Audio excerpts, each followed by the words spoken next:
Olá a todos, sejam muito bem-vindos em mais um vídeo de abertura da semana. Eu espero que nos últimos dias vocês pelo menos tenham conseguido dormir bem, porque têm sido dias difíceis para os investidores mais entusiastas e mais expostos ao mercado. Na última vez que nós conversamos, na segunda-feira passada, eu disse que eu não estava me sentindo confortável para dizer para vocês buy the dip. Infelizmente, talvez essa semana, por mais que a gente vai falar um pouquinho sobre patamares de preço, meu sentimento continua também um tanto quanto estranho, e nós temos especificamente uma divergência entre notícias e dados. É especificamente sobre isso que a gente vai falar. O vídeo de hoje talvez seja um pouquinho mais longo, porque eu quero mostrar para vocês quais são os níveis de liquidação, quais são os níveis de suporte, vários dados em relação à demanda, e depois a gente vai olhar para as notícias. Eu também vou apresentar um app para vocês hoje, tá certo? Então espero que o vídeo, né, agregue para vocês estratégias e dados para que vocês possam passar por esse momento de turbulência, pelo menos dormindo bem, tá certo? Sem grandes enrolações, bora ver o que tem acontecido, né? Então, como eu citei, aqui na última segunda-feira que a gente conversou, o Bitcoin tava perdendo os 92 mil dólares, e eu comentei, cara, não estou me sentindo tão confortável, não vou dizer para vocês buy the dip, não é o que eu especificamente estou fazendo. Nós tivemos então um grande flash crash, que foi aqui testar o suporte semanal e também o fechamento do gap da CME. Se você não sabe o que isso significa, como o Bitcoin funciona todos os dias, todas as semanas, mas o mercado tradicional não, existe um momento em que abre um gap de preço entre o fechamento da sexta-feira e na segunda-feira nós temos um grande gap aqui, né? Gap na exchange de CME de futuros, né? E aí, existe essa espécie de lenda, né, de que o Bitcoin, que os ativos no geral sempre vão buscar o gap para fechar o gap e depois continuar seus movimentos. Eu não sei o que eu acho especificamente sobre isso, mas de fato aconteceu, né? Então foi ali, encontrou uma liquidez, subiu. Ontem nós tivemos o anúncio da reserva, né? Envolvendo inclusive outros ativos que não só Bitcoin, o mercado teve um pump, mas retornou absolutamente tudo hoje assim, na minha perspectiva, por duas razões, né? Uma, porque quando sobe muito, assim, a chance de conseguir sustentar esse movimento é bem baixo, mas nós também temos essa questão do macro, né? Então, na verdade, nós temos três pontos aqui que precisam ser analisados, tá? O primeiro são as notícias de dentro do mercado, e, no geral, estão super positivas. Dois, são os dados do mercado, que aí não estão tão positivos, e nós temos especificamente a questão da demanda para observar no final de janeiro, em que os dados começaram a ficar um tanto quanto estranho para mim, principalmente os dados on-chain. Eu disse para vocês que uma das coisas que eu mais olharia era a questão da demanda, e aí a demanda começou a azedar muito. Então a gente vai olhar também para esse aspecto, né? Então, notícias relacionadas ao mercado, dados do mercado, principalmente relativos à demanda, e o terceiro é o cenário macro. E aí existem pós e contras, mas a grande parte dos acontecimentos recentes, eles são acontecimentos ruins, na verdade, né? E eu acredito que isso esteja sendo um dos grandes drivers ali do mercado, tá certo? Então, bora dar uma olhada no que tem acontecido, né? Isso aqui é o panorama geral, né? Agora nós temos esse suporte semanal aqui, em que eu não acho difícil que o Bitcoin venha testar novamente, principalmente por conta dos longos e shorts, que a gente já vai olhar. E nós temos aqui também um suporte mensal, tá? 70 mil dólares é o suporte mensal, mas esse candle já deixa as coisas um pouco feias também no gráfico semanal, em um momento em que a gente esperaria ali os últimos meses interessantes da Bull Run, né? É o momento mais catalítico, digamos assim, da Bull Run, né? E nesse momento a gente tem o candle que nós tivemos do dia ali da última semana, né? Ele foi um candle que conseguiu fechar acima do suporte de 20 dias, que é considerado suporte da Bull Run, digamos assim, né? Uma linha em que, no geral, né, nos momentos de alta, o Bitcoin tende a respeitar. Ele foi lá para baixo, mas depois voltou. Vamos ver o que vai acontecer no candle dessa semana, né? Porque se fechar assim, nós temos de fato, né, um rompimento aqui de 20 dias e uma estrutura gráfica também um tanto quanto bearish, né? Então, o Bitcoin teve aqui, fez uma nova, se a gente desconsidera, né, principalmente as velas. Aqui teve uma alta, foi buscar uma nova baixa, aqui fez um topo mais baixo, né, do que o topo anterior e foi buscar um novo fundo, né? Uma estrutura gráfica no candle semanal bem ruim. Depende do fechamento desse candle, mas as coisas estão ficando cada vez piores, na verdade, e por isso, né, que eu não tenho, enfim, estado tão bullish e tão buy the dip como, enfim, algumas pessoas. Claro que posso estar errada, mas é o meu sentimento nesse momento, tá?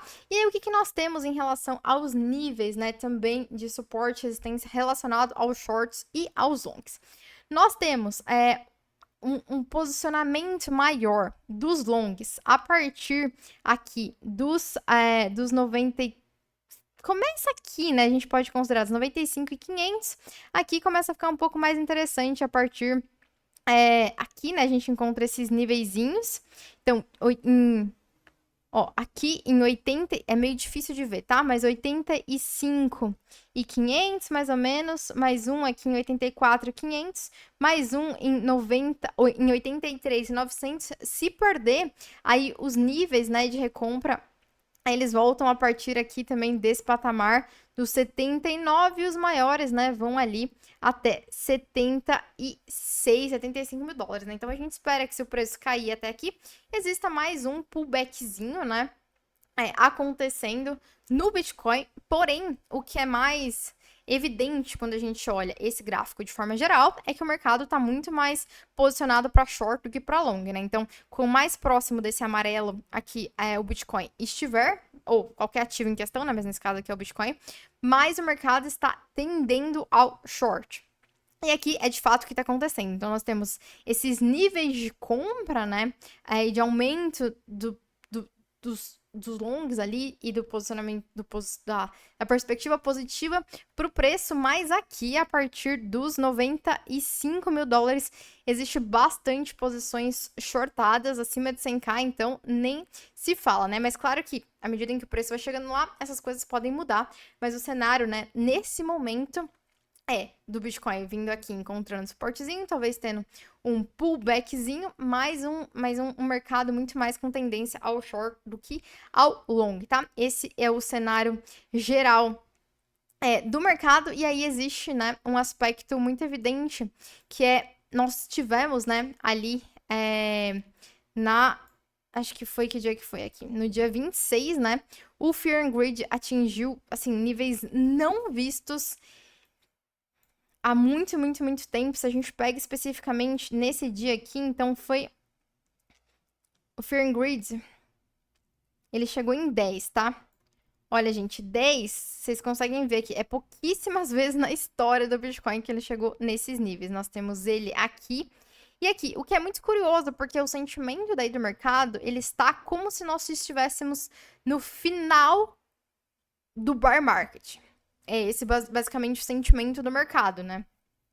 Mas, assim, pode ser que a gente esteja também, né? Mas é uma afirmação um tanto quanto estranha, porque a gente nem ainda aceitamos que nós estamos no bear, e a gente já teria no final do bear, o que é um tanto quanto estranho, mas esse foi o sentimento do mercado, né? Então chegou assim, em medo extremo, a gente continua em medo, tá? Ontem, vamos ver, eu acho que na verdade até esse gráfico aqui é de ontem, né? Então, 33, chegou ontem, quando o Bitcoin voltou ali nos 93 mil dólares, né?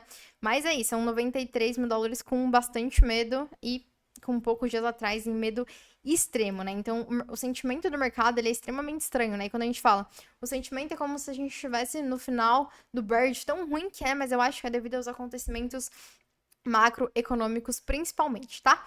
E aí, existe um outro aspecto, que é um aspecto muito preocupante, que é a questão da demanda, como eu citei pra vocês, né? Então, esse ciclo, especificamente, nós não tivemos uma atuação tão grande do varejo, né? Quando a gente olha ali, Google Search, várias outras métricas de retail, o retail não foi expressivo. Ele entrou em memes, em altcoins, em algum sentido, mas a grande parte do dinheiro, de verdade, cripto, entrou via institucionais. Institucionais aqui significa os ETFs, e aí parte dos ETFs é um pouco de retail, mas talvez um retail um pouco diferente ali, né? E parte via compra das empresas públicas, tá? Porém, existe uma questão também ruim em relação aos dados das últimas semanas, tá? Vamos lá ver e a gente vai citar esses pontos. Então, nós tivemos em fevereiro grandes saídas ETFs, mas assim, saídas não vistas ainda. Antes, saídas de 500 milhões eram, assim, as piores semanas que nós tínhamos visto, mas semana passada teve uma saída de 2,6 bilhões de dólares, né? Então, o inflow dos próximos dias, para que alguma coisa mude, precisa ser realmente grande. Caso contrário, assim, não tem reversão de tendência de baixa, tá certo? Em relação às compras institucionais, uma outra coisa que me preocupa especificamente, né? A compra, assim, a MicroStrategy, ela é a maior compradora, assim, ela faz compras que são absurdamente maiores do que o somado das empresas, tá? Então, quando a gente vê aqui, ó, 20 mil bitcoins, 7 mil bitcoins, 10 mil bitcoins, 11 mil bitcoins, e aqui, na melhor semana, por exemplo, do ano, quando a gente soma todas as empresas, dá 8, né? Então, é quase o somado da compra de todas as empresas, ela é menor do que os piores dias de compras da MicroStrategy, o que é uma coisa ruim, porque significa que não tem demanda. Tem a MicroStrategy maluca que desenvolveu um mecanismo maluco de compra, claro que isso significa, né, para que ela possa comprar, ela tem que fazer as ofertas das ações, mas na minha perspectiva não é muito saudável. O segundo aspecto que também não é muito saudável é que desses 8.700 bitcoins comprados pelas empresas públicas, todas as empresas que estão comprando nas últimas semanas são empresas cripto, tá? Então, na semana passada, nós tivemos a Metaplanet, que é a MicroStrategy da Ásia. Nós temos Bidder comprando. Bidder é uma mineradora cripto, tá? Então, nós tivemos 2 compras da Metaplanet, 3 compras da Bidder. Fold Holdings é um app de Bitcoin, Bitcoin, depois tem Bitcoin no nome, né? Então vocês nem precisam saber. E nós tivemos essa empresa de IA dizendo que vai comprar, mas que nem tem dinheiro ainda para comprar. Então, assim, é uma demanda meio que circular, porque é uma demanda de cripto para cripto. São empresas cripto comprando cripto, né? Não tem, assim, nenhum grande novo apetite, né? E aí, somando isso, né? Saída GTF foi 27 mil bitcoins. Considerando as compras das empresas, a gente teve ali uma semana positiva, né? Por conta dessas grandes compras realmente ali, mas foi um pouco positivo, né? Nós tínhamos 2 semanas negativas ali, porém, uma coisa ruim que aconteceu, tá? Que me surpreendeu negativamente, né? É que eu esperava que quando a gente tivesse mais quedas ali, os long-term holders, eles fariam talvez uma acumulação de Bitcoin, mas isso não aconteceu, tá? A gente teve 39 mil bitcoins saindo dos long-term holders, né? E aí o que a gente tá tendo aqui é basicamente algumas semanas positivas dos long-term holders, mas quando é negativo é muito negativo. Muito negativo, né? Então, assim, não está acontecendo essa compra, né? Esse aumento da posição dos long-term holders, né? A gente teve alguns dias ali. Ai, não tô com ele aberto, mas a gente teve um pouquinho ali. Deixa eu ver se eu consigo. Se eu trouxe aqui, mas não trouxe. A gente teve alguns dias um pouquinho positivo, mas está sendo negativo também, tá? Então, assim, em termos de demanda, gente, infelizmente, não tem nada muito positivo acontecendo pro Bitcoin. A demanda atual, ela é um tanto quanto circular. Enquanto a gente não tiver um fôlego ali vindo de outros players que não os players malucos por cripto, o mercado, assim, dificilmente vai virar tão rapidamente, né? E aí o que a gente tem é, às vezes, em que o Bitcoin, inclusive, sobe, né? E que os ativos sobem, como aconteceu ontem, por exemplo, é que a gente tem um despejo, né? Também de grandes investidores. Então, tá servindo de exit liquid, né? Que a gente fala, tipo, de liquidez de saída para alguns players, tá? Não tá sendo sustentável essas altas. E aí, o cenário cripto, né? Aqui considerando os dados, tá? São esses, eu acho que a tendência é o Bitcoin vir testar novamente, pelo menos uma vez aqui, esses níveis aqui, quando a gente pode se basear, né? Igual eu falei para vocês.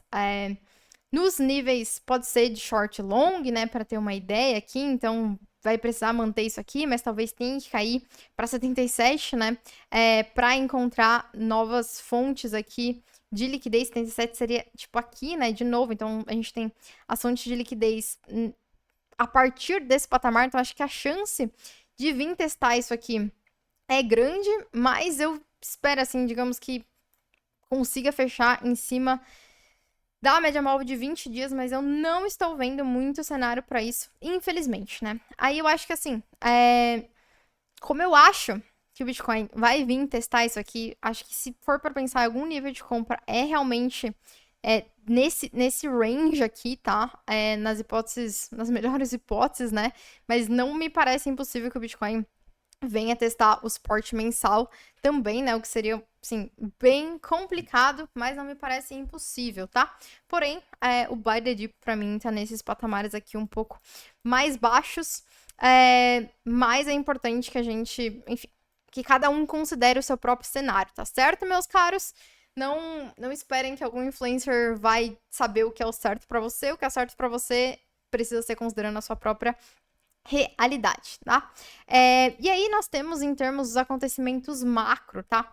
As coisas vão ficando cada vez mais complicadas, né? Então, hoje, o presidente Trump, né, disse que as tarifas sobre os produtos, tá, vão ser aplicadas em dia 2 de abril.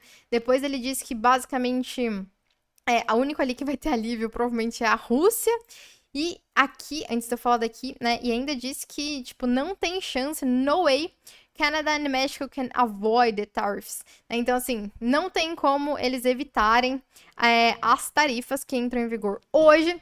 E aí os mercados caíram novamente, né? Então, assim, nesse cenário tá muito difícil para o Bitcoin conseguir reagir, a não ser que uma coisa aconteça, que eu vou falar para vocês em breve, tá?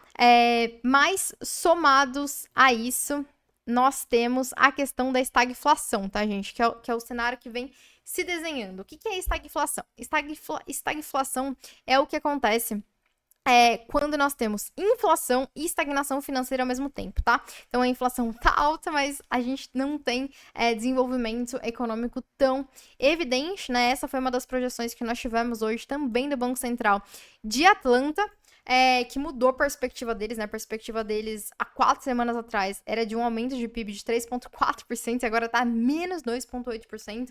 Então é uma perspectiva para estagflação. E aí, nesse sentido que eu quero também apresentar um app para vocês, que é parceiro do vídeo de hoje, acho que condiz muito com o nosso momento, que é, considerando que você, né, está diminuindo a sua exposição, tá ali tendendo, né, a ter uma posição um pouco mais moderada, ao invés de um buy-in, realizando um pouco do lucro, porque no final do dia o Bitcoin ainda está bem acima, né, dos patamares de 2 anos atrás, praticamente. Então, existe um grande lucro também ali dos investidores. Um aplicativo bem interessante, que inclusive é brasileiro, é a Chainless. E por que é interessante, gente?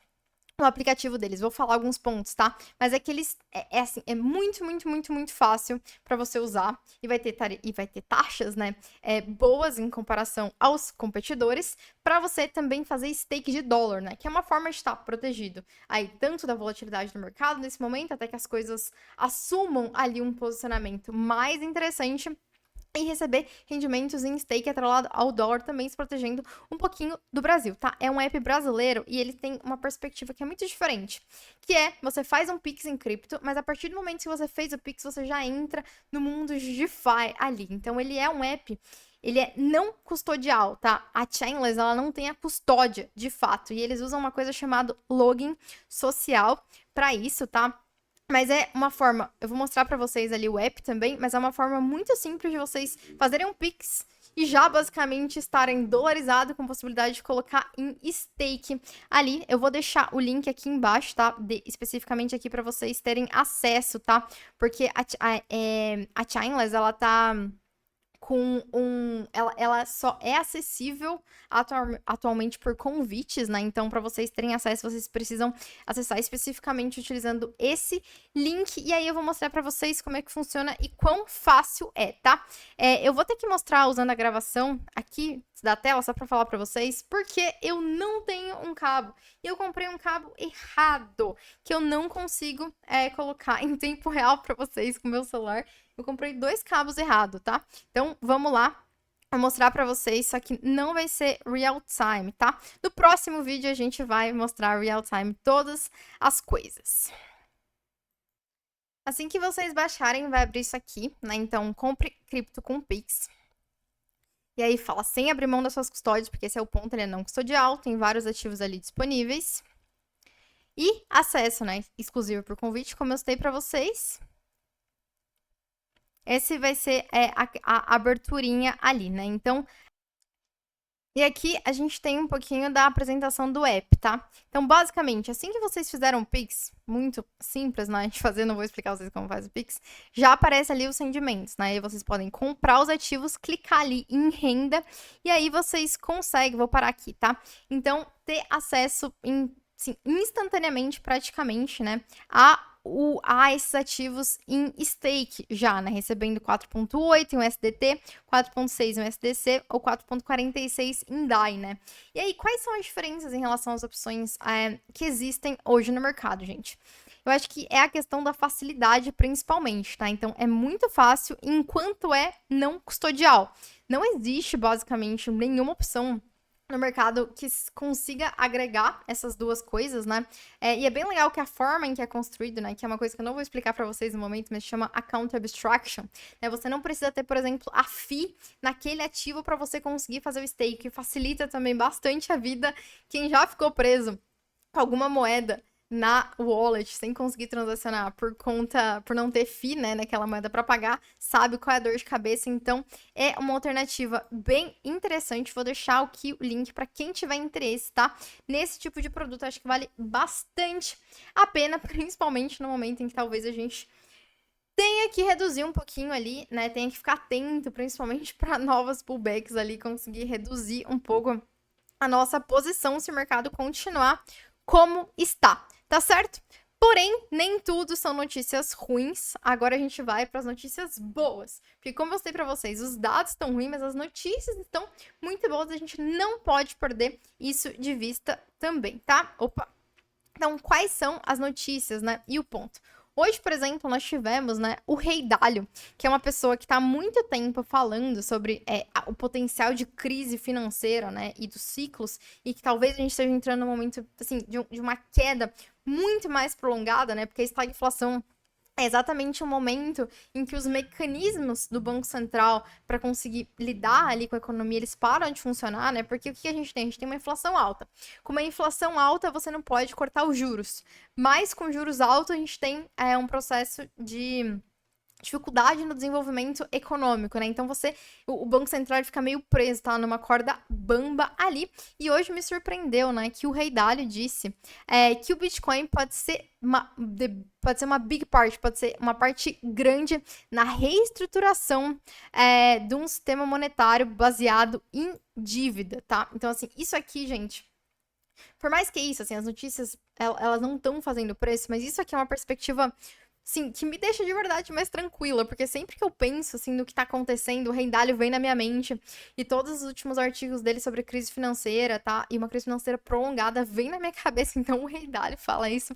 De verdade, me deixa um pouco mais tranquila, inclusive quero compartilhar com vocês, vou ler este livro, comecei, acabou de chegar, Manias, Pânicos e Crashes, né? Então é uma coisa que eu sempre tô pensando e tentando de alguma forma me proteger.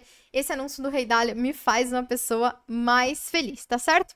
Então nós tivemos a questão da reserva estratégica, que é um anúncio muito importante para cripto, tá? Mas é uma coisa que ainda vai acontecer.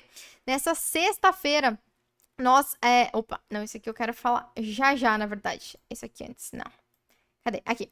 Nessa sexta-feira, a Casa Branca vai anunciar um Crypto Summit, primeiro Crypto Summit da história, né? Então, na sexta-feira, nós provavelmente vamos ter aí alguns anúncios, alguns desdobramentos interessantes em relação ao mercado cripto.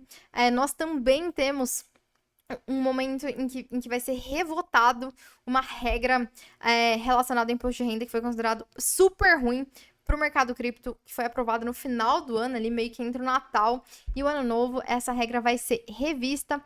Hoje, nós também tivemos, né, há poucos dias atrás, a BlackRock, né, dizendo que uma alocação, ele recomendando uma alocação de 1 a 2% em Bitcoin, que é uma coisa assim, fantástica. Pode parecer que não, mas a exposição atual dos fundos é de 0,02 ao Bitcoin, aos fundos, principalmente aos RIAs, né, que são os investidores autorizados, autenticados dos Estados Unidos, né?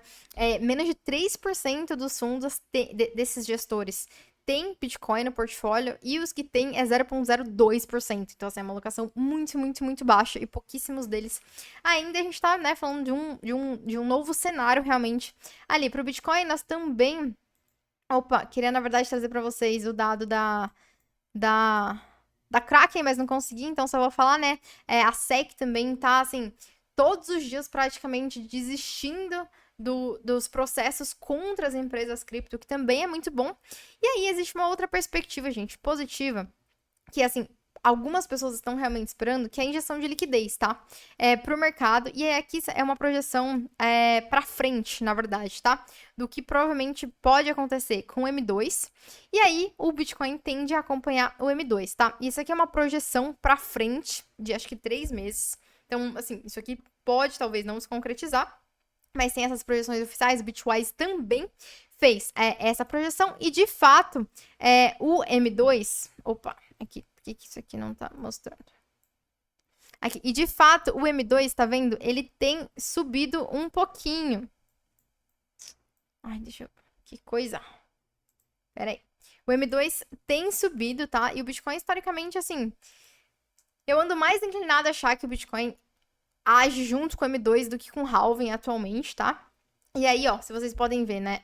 Os aumentos do M2, que é essa linhazinha aqui, rosinha, né? Ela acompanha, o Bitcoin acompanha ela de certa forma, né?